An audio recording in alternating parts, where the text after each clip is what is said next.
Hey, hey, hey, everyone. It's Dr. Tamara Beckford with Your Caring Docs. That's right, where we help our busy professional women put their health and wellness first for at least 2 hours a month. Why? Because there are 730 hours in the month. You can dedicate two to yourself, right? So we also have our Your Caring Docs, Docs Who Cure podcast, where we have doctors from all over the world. They stop by, they drop their gems. Yes, that's great info so that you can learn from them. And the best part is that they leave their info so you will know where to find them if you'd like to be a patient or a client of theirs. So today we have a wonderful, wonderful doc. We're going to bring him in our Your Caring Docs fashion, right? So this wonderful surgeon, he went to the University of Rochester School of Medicine, right? Then he did his residency at NYU and he did it in plastic surgery. And he also did fellowship in micro-reconstructive surgery. Am I correct? So this doctor is also the founder and CEO of the Prudent Plastic Surgeon, where he helps you to gain control and improve your financial well-being. Welcome, welcome, welcome to our Your Caring Docs podcast. It's Dr. Jordan Frey. Hey, thanks for having me, Tamara. Hey. Excited to be here. Thank you for stopping by. Your busy schedule. Yes. Alrighty. So, Dr. Frey, we're here. You're a prudent plastic surgeon. You're doing all of these wonderful things, but we want to take it to the beginning. So what brought you to medicine in the first place? Let us know. Yeah, which is kind of a theme. It's always like a roundabout way that I've kind of, found what I've been doing. But I did not, intend initially or think that I would become a doctor. I went to college and I thought I was going to take, whatever business classes. I actually went to play a sport, baseball. So, I wasn't quite thinking about academics as much. And then I took some of these economics courses and just like really, really hated it. Mm-hmm. And so I thought, well, what's some stuff I liked in high school? I liked chemistry. So I took chemistry courses. I ended up being a major in that. And then I had to make this decision because I was like, do I want to become a chemist? And that really didn't so much appeal to me. So I was kind of like, well, medicine's like, the application of science. Yeah, well, you still are interacting with people, and that really appealed to me. So then I went to medical school. Wonderful, wonderful. All right. So now, you're like, okay, I'm playing sports. I kind of like economics. And then I'm like, while I'm in college, I realized I might not want to do this, So yeah. You like get a circuitous route to medicine. So now we're in med school and you're like, you finished and now you're a plastic surgeon. How did that come about? Yeah, another bit of a little bit of a circuitous route because it's actually a good story because I was finishing the end of my third year. So kind of around when you have to make those decisions, and I had a rotation coming up. And I decided like a few nights before that, it was an elective. This elective rotation didn't sound quite as exciting as it did, a few months ago when I chose it. And so I looked to switch it. And one of the only things to switch it into was plastic surgery. And I liked surgery. I had preconceived notions that plastic surgery was really only aesthetic surgery, which was something I wasn't sure if I was interested in. But I did it anyway. And then like I kind of saw everything that plastic surgeons do. And I was just like immediately like, this is what I'm supposed to do. So I got into it. After that, there's a couple, different routes through residency, but I ended up fortunate to match in the integrated one. So I did 6 years of plastic surgery residency after that. Wonderful. 6 years, you guys, you're listening, right? Years of training in order to help those who, and then you said that, the thing about plastic surgery, as you mentioned, those who really see it on TV, they're always just thinking that it's all about aesthetics, but there's so much more. You're helping burn victims, you're helping, trauma victims, you're helping those who are, if you have a damaged limb, they're helping to revive all of that. Now, the other thing too is like we said that you did microsurgery too. So when we're talking about those itty bitty vessels, you're getting into Revive. It's like you're the jump starter of the mic. Yeah, exactly. It's all just a bunch of plumbing. Exactly. Yes, even the Yeah, tiny ones. yeah, exactly. But Wonderful.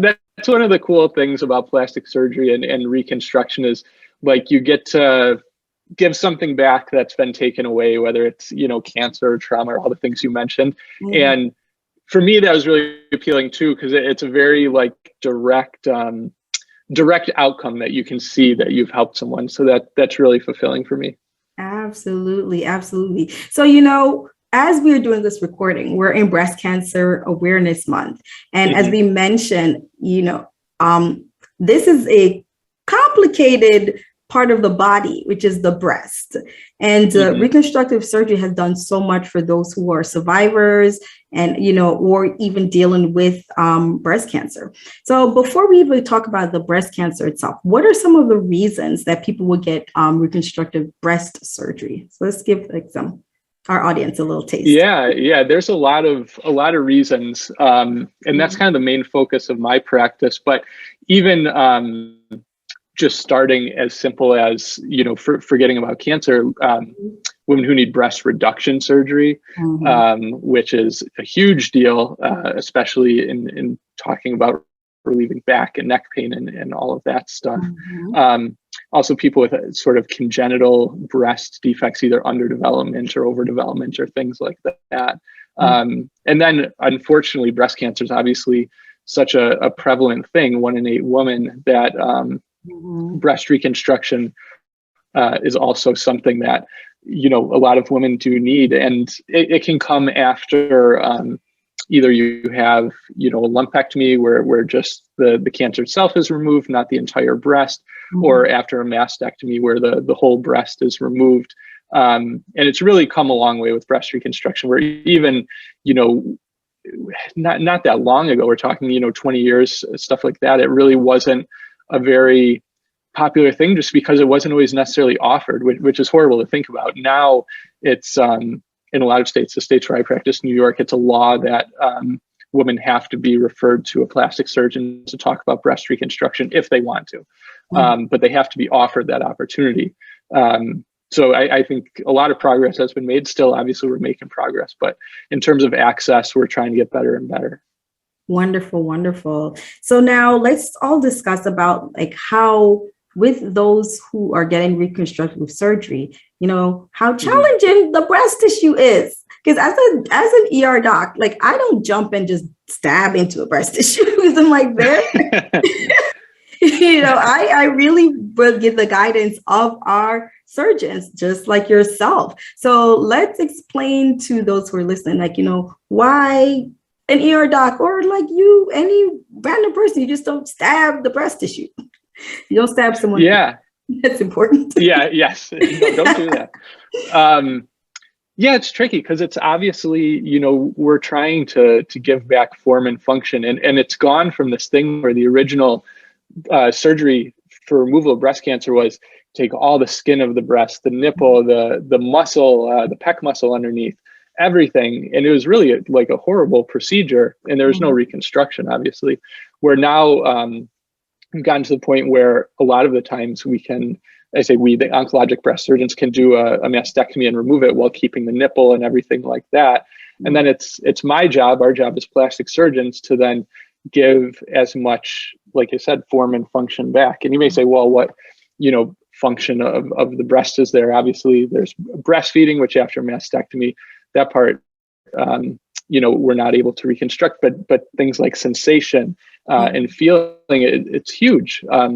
There's last year a big article in the New York Times, I think it was last year, maybe a couple of years ago, about sensation after mastectomy and women who didn't have that and how big of a deal it was. So we're getting better and better at that as well. And that's a lot where microsurgery comes in, hooking up nerves, regardless of whether we're using implants for the reconstruction or a patient's own tissue from somewhere else on the body. Wonderful, wonderful, wonderful. Form and function, that's so important. And it's one thing to have the form back, but to try to bring back the function is just a wonderful aspect of what you do. It's not just about how you're feeling on the outside, but also how you're feeling on the inside. And I think that Exactly. that's a positive aspect of, the reconstructive journey and what you're doing for all of our lovely patients. Alrighty. So you're taking care of all these patients through, you're this wonderful breast surgeon to this wonderful plastic surgeon. But now you move from not just being a wonderful plastic surgeon, but you moved on to being a prudent plastic surgeon. So tell us how that transition came about. Yeah, that came about. I was at the end of my training. This was, as we're speaking now, about a year and some months ago. Mm-hmm. And I realized that I was feeling burned out, Mm-hmm. which I hadn't been able to put a label on what I'd been feeling before. Mm-hmm. But a big part of it, what I realized when I thought about it, was I was about to graduate, become an attending plastic surgeon. People were like, "Oh, it's going to be awesome. You're a plastic surgeon. You're going to be making tons of money. And finally, yeah, you're not going to be a resident." And I was just like, I don't feel like it's going to be fine. I'm pretty freaked out because I have $500,000 of student debt. Mm-hmm. I have 2 kids and a wife, and I have no savings. I have credit card debt. I have no idea what I'm doing. Mm-hmm. We need to figure out if we can buy a house, this and that. And that was stressing me out so much because I was financially clueless. I had totally ignored it, partially because I was just intimidated by it, and partially because of kind of the taboo around medicine that we shouldn't worry about money.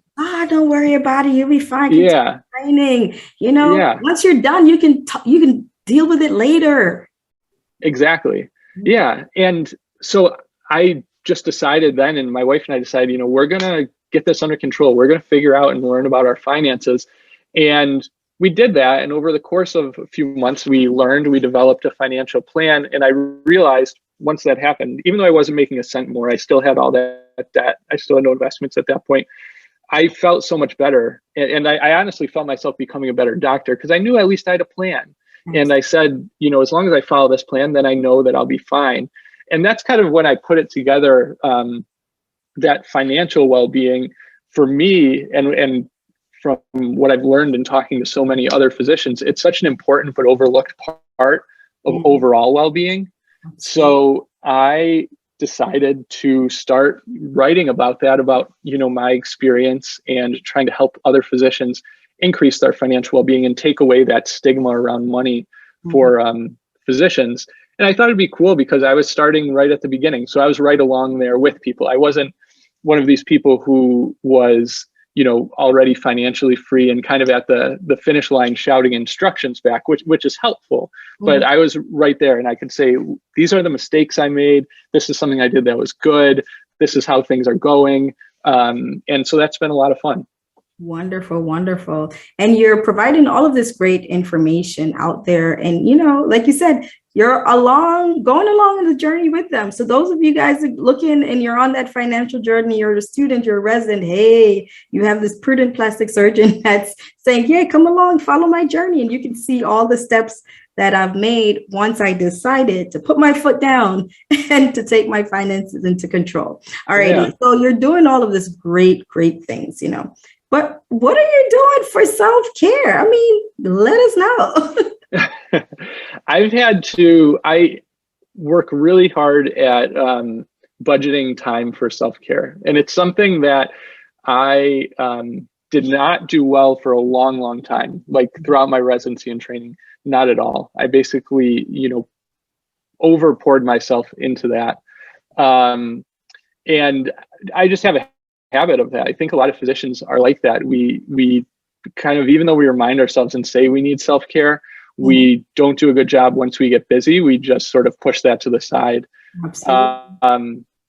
Yeah. So I worked really hard with my wife of actually budgeting time. And so now, like weekends are off limits, both for, occasionally I'll have to take call on a weekend, but it's pretty minimal, but clinically, as well as with even my side businesses, that's just time for the family and for us. And then also every day when I get home, between that and the kids going down, that's purely just kid time and me time. And that's kind of what refills my tank is, my kids and spending time with them. And my wife and I have started scheduling it's not as regular as it should be. We're working on making it regular, but like little weekends away, just the two of us, where the kids go with grandparents to kind of refresh. Yeah. Wonderful. It's so interesting. I've interviewed tons of doctors, and I can tell that you're the prudent plastic surgeon because you're the first one that used the word budget when it came to the set. You said, I budget for time. Yeah, that's true. Yeah, I didn't even realize I did that. See, You're just all into the finances. Yeah. See, there you go. Love it. Yes. Great. So now let us know, if you weren't a doctor, what would you be? I would be a primatologist, which is kind of an odd one. Yes, that's the first. Yeah, I went to school in Emory, which is in Atlanta, which is ironically where I am right now, which is for a conference I'm at. But they have a big primate research center. And so I kind of randomly got involved in that when I was an undergrad student, and I took a bunch of courses from this like world-renowned primatologist. And I was like super into it. At that point, I'd kind of already committed and was into medical school, but I even almost took a gap year to study that. And I still like my you're still family makes fun of me, but I still read books and stuff like that. Yeah, I still like read books on it, and I think it's fascinating, and kind of learning how we've all evolved from that and what we can learn from. So absolutely. Yeah. Wonderful. So I know that a lot of people are listening and they're like, whoa, this guy is super interested. Yeah, we only bring the best of the best here on Your Caring Docs, right? But they're also listening and they're wondering, where can we find you? So Dr. Frey, let them know, where can we find you? Yeah, you can find me. My website's www.prudentplasticsurgeon.com. You can also email me anytime, jordan@prudentplasticsurgeon.com. I'm on all social media, Twitter, Instagram, Facebook, as just Jordan Frey, Frey, MD. But so, tell them that I'm pronouncing it properly, because they're gonna get me. Like, you're pronouncing it properly. I know. Everyone, my whole life, I answer to Frey and Fry, but you got it right. Yes, I love it. Alrighty, so you were saying on all social media, Jordan Frey. Because that's what most people are used to. They're gonna type down MD. But yeah, just send me an email, reach out to me, follow me, I'll follow you back. I love connecting with people. Wonderful. And as per usual, you can find this wonderful podcast. It will be available on our Your Caring Docs website and our Your Caring Docs podcast. So that's URCARINGDOCS.com or Your Caring Docs. Docs, who cares? Dr. Frey, as you guys know it, but I'm pronouncing it properly. Dr. Frey, who has stopped by. You got it. Prudent, yes, plastic surgeon. Thank you so much for stopping by and helping us. And those of you guys, like you said, if you're on this journey, if you are, you don't even have to be a medical student or resident. If you have just decided to put your foot down and to get your finances back in track, or to just get on track, period, you can follow Dr. Frey's journey as a prudent plastic surgeon online, right? And he has a lovely blog with lots of info all about the ups and the downs of going through this journey, right? So we love you for listening. Thank you for stopping by. I'm Dr. Tamar Beckford with Your Caring Docs, and we will see you guys next time. Don't forget, leave a high 5-star review for Dr. Frey. All righty, take care. Bye-bye.